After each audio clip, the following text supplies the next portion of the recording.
What's up, guys? Luke with the Sport Dog Society here, and today I've got Mr. Pongo, the mini Aussie, one of our longtime clients, to talk with you guys about the last step of our loose leash walking system. This is a really fun one because it's pretty darn simple. We're just going to apply the idea that when the pup is too excited, the leash is tight, and he's pulling towards something, we're going to give cold feedback to that part of the brain and body by stopping. We can install a normal leash length via our long line if we just put it around our waist like this, but we're just gonna give the brain the feedback that when the leash is tight, we don't get closer to the fun stuff.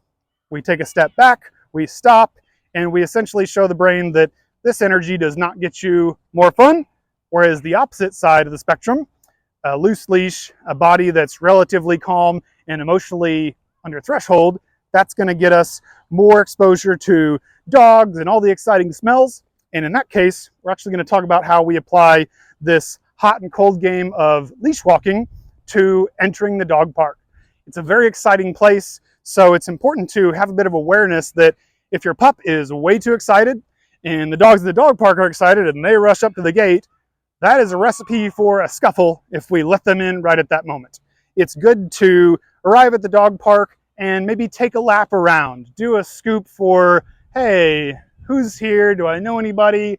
Are the dogs relatively calm, or are they a bit too excited, a bit too roughhousing? That's a time where we might want to wait to go in, like we said, take a lap or two, exercise our dog a bit, or at the same time, just wait until the really rambunctious pup that's in the group heads out. That can be a great time to then show our dog through this hot and cold feedback that when you're relatively calm, we're going to approach the fence.